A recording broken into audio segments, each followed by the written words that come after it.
La Constitución de la República en su artículo 158 señala que la misión fundamental de las Fuerzas Armadas es la defensa de la soberanía y la integridad territorial. Y solo en estado de excepción el presidente de la República puede disponer su empleo en otras actividades. Sin embargo, el país atraviesa por una grave crisis de inseguridad que responde a la acción transnacional del narcotráfico. Y no son pocos quienes se preguntan si debe haber una mayor participación de Fuerzas Armadas en la recuperación de la paz interna afectadas por las actividades delictivas de cárteles internacionales.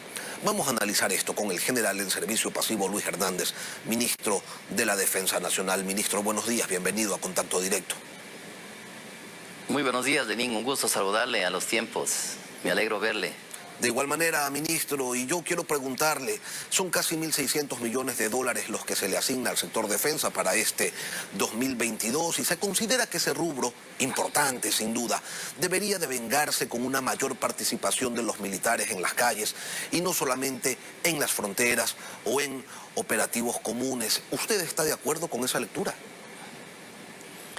Sí. En realidad el presupuesto, y no solamente de Fuerzas Armadas, sino de otras instituciones del Estado, se va mayormente en sueldos. Entonces, el dinero que se asigna para actividades de operación y de inversión y de mejoramiento de tecnología, de equipos, no es el que realmente se desearía, pero obviamente las condiciones del presupuesto no siempre son las que se desearía para este tipo de fines. Sin embargo, el gobierno nacional hace todos los esfuerzos para asignar recursos. Tal es así que a la policía asignó 9 millones de dólares exclusivamente para la ciudad de Guayaquil, para que se destine al narcotráfico, al control del narcotráfico, del crimen organizado, de la protección a la ciudadanía. O sea que hay que tomar en cuenta aquello, una mayor participación de Fuerzas Armadas en operativos de calle, contribuyendo a la seguridad ciudadana, implicaría también un mayor desembolso de recursos, porque con esos 1.600 millones no alcanza. Bueno, lo que sucede es que la capacidad que tienen las Fuerzas Armadas están ahí siempre a disposición y esa capacidad se le está empleando. Tal es así que las Fuerzas Armadas realizan muchísimas misiones que contribuyen justamente a que se reduzca el nivel de inseguridad en el país. La protección de fronteras, tenemos armas y municiones a lo largo de todo el país, pero además de eso hay otras actividades que realmente hacen que las Fuerzas Armadas dediquen mucho de sus efectivos. Por ejemplo, el apoyo a gestión de riesgos. Este fin de semana solamente hubo una gran despliegue militar en el sector del Reventador para permitir que la población deje que pasen los vehículos que iban justamente a remediar el derrame petrolero. Ahí estaban las Fuerzas Armadas. Más tarde, el día de ayer, tenemos en el sector de La Mana hubo un desbordamiento que significó evacuación de personal, de ciudadanos. Ahí estuvo las Fuerzas Armadas. Además de eso, la protección de las fronteras, como dije, tenemos gente en Zaruma, tenemos personal militar, más de 1.500 militares en el apoyo a la seguridad de las cárceles. Entonces, las Fuerzas Armadas están realmente empleadas casi en su totalidad haciendo operaciones o complementarias en apoyo a la policía o complementarias en apoyo a gestión de riesgos. O sea, hay que considerar también que, por ejemplo, el Ejército, que es el que más tiene acción en el territorio nacional, son 22.000 efectivos, la policía son 53.000 efectivos. De esos 22.000 efectivos que hay en el Ejército, por ejemplo, en este momento en Fuerzas Armadas tenemos 2.000 personas infectadas, contagiadas por el COVID. Entonces son limitaciones. Sin embargo, las Fuerzas Armadas, justamente cumpliendo lo que dispone el gobierno, porque así tiene que ser, están apoyando en todo lo que sea posible con la capacidad que tienen, con los recursos que tienen y obviamente los resultados ya se están viendo. 40.000 hombres en total entre las tres fuerzas tiene Fuerzas Armadas, ministro, usted me corregirá si la cifra es errada. Y según información facilitada por el Ministerio de la Defensa, se señala que se destinan 21.000 hombres diariamente a operaciones de control de armas, municiones y explosivos. Pero se observa que los delincuentes en las calles cada vez están mejor armados. Tienen fusiles, rifles de asalto, ametralladoras, explosivos. Entonces, si tanto recurso humano se destinan a esos controles y resulta que los delincuentes están más y mejor armados, es que algo no se está haciendo bien. No es una tarea fácil, no es una tarea de un momento a otro. Obviamente, siempre se puede decir que las cosas podrían ser peor, pero esa justamente no es la reflexión final. Lo que significa es que todas estas capturas que se realizan, este último mes se capturó más o menos unas 20 toneladas de droga. Eso demuestra que realmente el narcotráfico cada vez está mucho más insistente en trabajar en el territorio nuestro. Por supuesto, pero la acción de las Fuerzas Armadas y de la policía es permanente, o sea, se controla, pero obviamente el control total es difícil. No quiere decir que es una tarea imposible, pero es difícil. Pero el gobierno, las Fuerzas Armadas, la policía, están trabajando en este empeño. Están trabajando y usted ve que cada día se producen resultados. Obviamente quisiéramos tener una seguridad total, esa no existe, pero por lo menos un nivel en que la ciudadanía se sienta segura, que pueda salir a la calle segura, y eso es lo que la policía y las Fuerzas Armadas, y eso es precisamente justamente lo que estamos en ese empeño, justamente estamos en ese empeño, porque como le dije anteriormente, la situación se está mejorando. Obviamente existen todavía problemas, de un momento a otro no se puede corregir este tema, que realmente no es solamente del Ecuador, el tema del narcotráfico y del microtráfico, que prácticamente hace que la ciudadanía, la población se vuelva más violenta. Hay que considerar también un hecho: estamos ante un enemigo que muta muy fácilmente, que cambia sus procedimientos, que tiene nuevas formas de operar. Un Estado democrático, por su naturaleza, es mucho más lento en tomar decisiones, porque tiene que pasar, por ejemplo, por nuevas leyes que toman su tiempo, porque así es la democracia. Y ya vamos a ir tiene a ese que tema, pasar ministro, por adquisición, por ejemplo, por el asunto de medios. Usted nos dice un enemigo que opera de una manera diferente. No es como no estamos hablando de delincuencia tradicional, estamos hablando de delincuencia transnacional, con mucho dinero, con muchos recursos y dispuesta a todo. Y Fuerzas Armadas, por ejemplo, usted decía hace un momento, 1.500 hombres están destinados al control de las cárceles, al control exterior de las cárceles, porque los militares siguen sin poder entrar a ellas, en donde los líderes de las bandas narcodelictivas, según los representantes de derechos humanos, mantienen como rehenes a los privados de la libertad, obligándolos a hacer lo que a estos líderes les da la gana. Entonces, para proteger los derechos humanos de los PPL, se dice que no pueden ingresar las Fuerzas Armadas. Pero al no ingresar los militares a poner orden, los derechos humanos de esos mismos PPLs son violentados por grupos armados dentro de las cárceles. Así estamos, ministro, y no cambia la situación.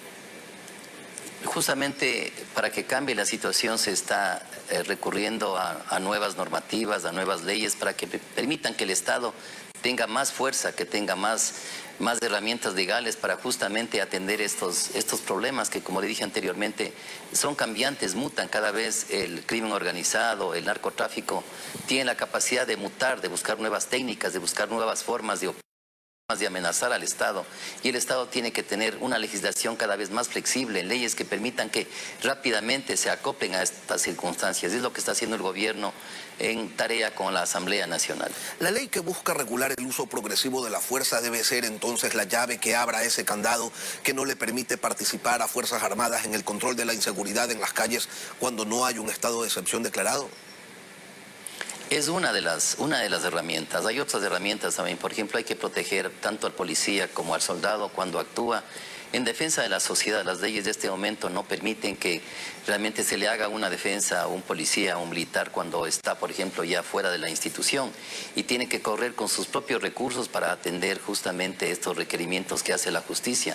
Y usted se da cuenta lo que significa para un policía, para un soldado, tener que de su dinero contratar un abogado, etcétera, cuando ha estado cumpliendo su misión. Esas son de las normas que hay que, a través de la Asamblea, regular. El uso progresivo de la fuerza es importantísimo. Sin embargo, que hay una regulación internacional que establece la proporcionalidad, la forma como se llega a usar el armamento letal. La Corte Constitucional determinó que se haga una ley, se ha mandado ya el proyecto a la Asamblea, se incluye el término de humanidad, porque las fuerzas del Estado tienen que actuar con humanidad. Justamente el entrenamiento que tienen, la forma de usar las armas, tienen que actuar con humanidad y tienen que absorber la violencia y no recurrir al primer indicio de violencia, por leve que sea, a un extremo como es el uso de armas letales. Todo eso se está implementando a través de la Asamblea para que sea una ley, y va a ayudar obviamente a todo este concepto de tener las herramientas para luchar contra la inseguridad y contra el crimen organizado, y el narcotráfico. Y sí, en mayo del año 2021, la Corte Constitucional ya se pronunció sobre la participación de Fuerzas Armadas en acciones de control de inseguridad ciudadana o de patrullaje en las calles en colaboración con la Policía Nacional, y dijo que era inconstitucional la norma y también el reglamento. El argumento de la Corte Constitucional es que los militares no están capacitados, no están preparados para proteger y controlar a civiles, y que la Constitución además establece roles distintos para Fuerzas Armadas y Policía Nacional. En base a esto, insistir en lo mismo, ¿tiene algún sentido, general? Bien, las Fuerzas Armadas, dentro de sus conceptos que estamos poniendo en práctica, es que tiene que tener la adaptabilidad. Las Fuerzas Armadas, y no solamente las Fuerzas Armadas, las instituciones en general, tienen que adaptarse a las circunstancias. Y en esa adaptación, las Fuerzas Armadas, obviamente, la complementariedad que tenemos hacia la policía va a ser reforzada a través de procedimientos que permitan un mejor uso de las Fuerzas Armadas y un uso efectivo de las Fuerzas Armadas. Entonces, se está insistiendo porque son con nuevas normas, a través de nuevos procedimientos. Tenemos que ir nosotros adaptándonos con las leyes nuevas, con los escenarios nuevos, con las amenazas nuevas, y las Fuerzas Armadas, por su propia naturaleza, sí tienen esa capacidad de adaptarse. Obviamente se necesita que para esa adaptación, para que sea efectiva, hay que acompañarles con normas, que es lo que está haciendo justamente el gobierno al mandar este pedido a la Asamblea Nacional. A quienes atentan contra la seguridad, la paz, los bienes y la vida de los ciudadanos, con ellos ¿la fuerza debe ser utilizada de manera proporcional o se los combate con una mayor fuerza que la que utilizan en contra de la sociedad? Bien, hay que considerar que las fuerzas del orden actúan con una ley, tienen un límite, porque así tiene que ser. Entonces, en ese límite también hay que tener la proporcionalidad en el uso de las fuerzas. No podemos recurrir a los mismos medios de una forma indiscriminada que utiliza la delincuencia. Tenemos que tener orden en el empleo de la fuerza, tenemos que tener humanidad, y es así como se vive un Estado democrático. Ahora también hay que considerar que la seguridad no es un asunto únicamente del gobierno, de las Fuerzas Armadas y de la policía, es un asunto integral. Quiere decir que tiene que estar en este espectro la ciudadanía denunciando, tiene que estar la fiscalía haciendo su trabajo, tienen que estar los jueces haciendo su trabajo, porque como una cadena, si es que los eslabones no tienen la misma fortaleza para tener la resistencia que se necesita, el eslabón, la cadena se rompe en la voz más débil, y no queremos que ningún eslabón sea débil, sino que todos participen para que este problema realmente tenga soluciones. Ministro, si se actúa con humanidad contra quienes actúan en contra de la sociedad en su conjunto con inhumanidad, ¿no termina dejando a la ciudadanía en un estado de indefensión? No, porque cuando usted actúa con humanidad, que es lo que pide la Corte Constitucional, quiere decir que usted, para usar la fuerza, usted tiene que saber las consecuencias del uso de esa fuerza.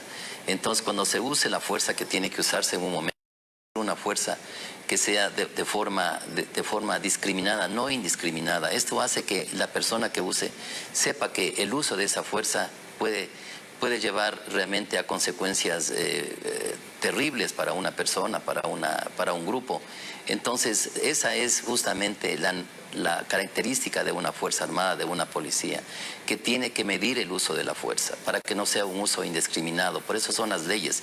Y obviamente cuando existen grupos violentos se responde también con violencia, pero siempre de una forma controlada, porque esa es la naturaleza de una fuerza que actúa bajo la ley y en un sistema democrático. Es lo que determinan además los estándares internacionales de derechos humanos. Ministro, ya van a ser 3 meses de la explosión que dejó fuera de servicio al radar de Montecristi, 12 días después, apenas, de que hubiera entrado en operaciones, y aún no está claro qué fue lo que pasó. ¿Por qué tarda tanto esa investigación?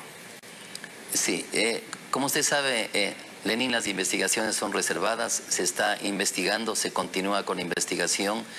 Nos hemos reunido con técnicos del radar, van a presentar un informe sobre cuáles son los daños y cuáles pueden ser cómo se podría llegar a una reparación si es del caso. Pero hay que considerar también que todo el sector que cubría ese radar está cubierto con otros medios. Desde el inicio, cuando se produjo justamente el incidente en el radar, inmediatamente dispuse que se lo compense con otros medios, con otros radares. Obviamente son varios radares los que están cubriendo desde diferentes lugares que no puedo decirlos por situación obvia de seguridad, pero el espacio aéreo está controlado, no por ese radar, sino por otros radares y desde otros sectores. ¿Cómo es posible, ministro, que una de las hipótesis sea la de un atentado si el radar se encontraba en una zona bajo estricto control militar?